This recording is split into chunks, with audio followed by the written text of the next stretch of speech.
Halo, selamat pagi anak-anak. Salam sehat untuk kita semua. Hari ini kita akan belajar pelajaran 4 tentang Yusuf. Sebelum kita belajar, mari kita berdoa dalam nama Bapa dan Putra dan Roh Kudus. Amin. Terima kasih atas penyertaan-Mu Tuhan. Pada kesempatan ini kami akan belajar dari Yusuf. Bantulah kami agar dapat meneladan kesetiaan dan pengorbanannya. Amin. Dalam nama Bapa dan Putra dan Roh Kudus. Amin. Nah, anak-anak, mari kita melihat tujuan pembelajaran kita pada pagi hari ini. Yang pertama, siswa dapat menceritakan suka duka kehidupan Yusuf dan berbagi pengorbanan serta perbuatan baik yang telah dilakukannya. Yang kedua, siswa dapat menunjukkan karya keselamatan Allah dalam kisah Yusuf. Yang ketiga, siswa dapat melakukan perbuatan-perbuatan yang menunjukkan kerelaan untuk berkorban demi kepentingan bersama. Nah, anak-anak, kita tentu masih ingat tentang cerita Yakub pelajaran kita yang lalu. Dia berjuang ya terhadap dirinya sendiri, yaitu untuk mendapat berkat dari Allah melalui ayahnya. Dia juga berjuang untuk keluarga yang disayanginya. Itu istrinya yang paling disayangi, Rahel ya. Dia memiliki 12 anak. Anak yang paling disukai adalah Yusuf. Nah, sekarang kita melihat pembelajaran kita. Ya, anak-anak. Jadi di sini kita lihat halaman 41 ya, yang berjudul membeli es krim untuk adiknya. Nah, anak-anak, ada seorang teman kita yang bernama Mikael. Dia juga anak yang baik. Ia juga mau membantu ayah dan ibunya menjaga adiknya. Nah, pada saat adiknya menangis, ia ingin makan es krim adiknya ini ya. Nah, jadi Mikael berusaha menghibur adiknya. Ya, dia berusaha menghibur adiknya. Apa usaha-usaha Mikael yang ia lakukan? Yang pertama, ia minta uang kepada ayahnya. Yang kedua, ia membonceng adiknya. Yang ketiga, ia menuntun sepedanya. Pada saat itu sepedanya sedang bocor. Nah, anak-anak, kita memang harus berjuang agar bisa membahagiakan orang lain. Kita harus rela berkorban. Nah, seperti teman kita ini. Itulah yang perlu kita lihat dari teman kita Mikael. Oleh karena itu, apakah kita sudah berkorban untuk orang lain? Nah, tentu anak-anak juga sudah berkorban untuk kedua orang tuanya. Ketika orang tuanya memerlukan tenaga, memerlukan bantuan, pada saat orang tuanya sibuk, kita harus membantu dan menolong. Nah, demikian juga sikap teman kita Mikael ini. Dia anak yang baik. Dia juga mau menghibur adiknya, ya. Nah, ini yang perlu kita contoh ya, anak-anak ya. Nah, itulah cerita teman kita ya. Nah, anak-anak, semua keinginan kita akan terwujud jika kita mau berusaha berjuang ya. Baik anak-anak yang dikasihi Tuhan, mari kita juga melihat buku halaman 43 sampai 44 ya. Kitab suci yang menceritakan kisah Kejadian bab 37 ayat 12 sampai 36. Nah, itu cerita tentang Yusuf diperlakukan tidak adil. Ya. Yusuf diperlakukan tidak adil. Nah, kita akan belajar tentang seorang tokoh yang bernama Yusuf. Yusuf ini adalah anak dari Yakub. Mereka memiliki 12 saudara.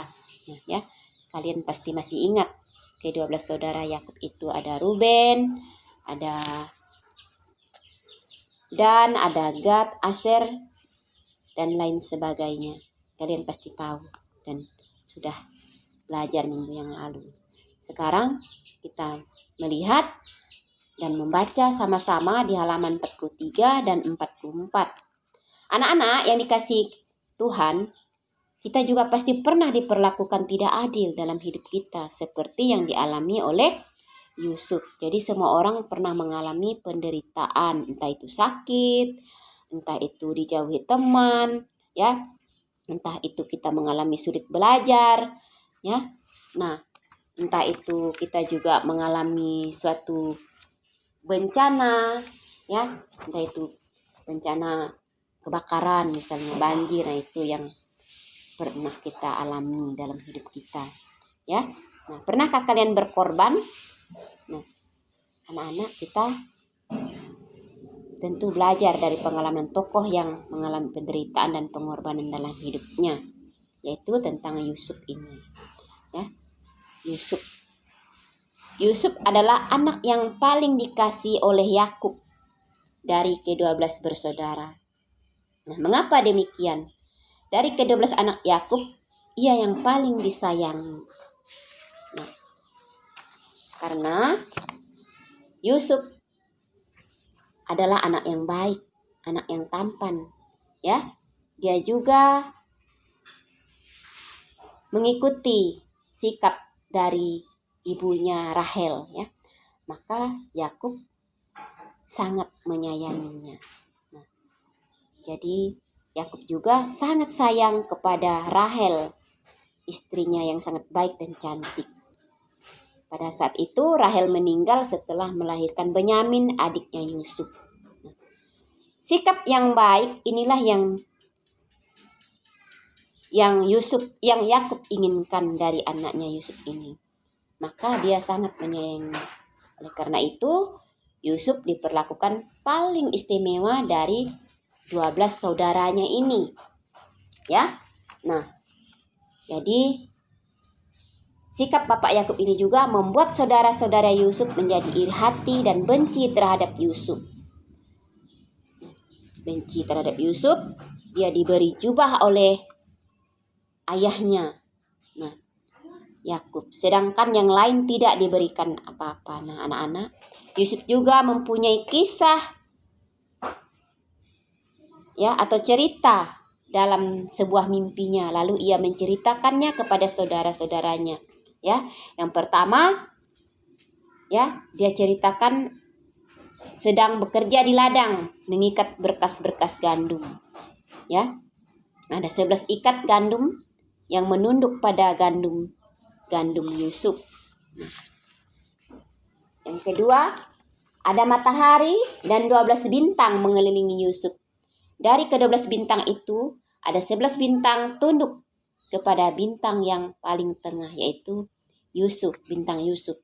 Akhirnya saudara-saudarinya tidak suka dengan Yusuf. Yusuf dijuluki si tukang mimpi, ya. Yusuf dijuluki si tukang mimpi. Pada saat itu ayahnya Yakub menyuruh Yusuf mengantar makanan kepada kakaknya yang sedang menjaga gembala. Setelah sampai di suatu tempat, Yusuf dikeroyok oleh saudara-saudaranya. Saudara-saudaranya mempunyai rencana jahat terhadap Yusuf, ya. Yang pertama, ia membuka jubah Yusuf, ya. Yang kedua, Yusuf dimasukkan pada sumur kering. Nah, jadi Yusuf pasrah dengan keadaan pada saat itu. Akhirnya saudara sulungnya, saudara pertamanya Ruben, mengusulkan agar jangan sampai Yusuf dibunuh supaya tidak diketahui oleh ayahnya. Setelah itu Yusuf diangkat dari sumur kering, ya. Tapi tidak lama kemudian Yusuf dijual kepada pedagang dari Midian yang bernama Ismail. Nah, Yusuf dijual dengan seharga 20 sikal perak. Nah, demikian anak-anak cerita kita pada pagi hari ini. Ibu cukup sampai di sini. Nah, kita tutup dengan doa dalam nama Bapa dan Putra dan Roh Kudus. Amin. Tuhan Yesus, terima kasih atas bimbingan-Mu. Pada pagi hari ini kami sudah belajar, kiranya Tuhan menyertai kami. Amin. Dalam nama Bapa dan Putra dan Roh Kudus. Amin. Sampai jumpa anak-anak. Tuhan Yesus memberkati.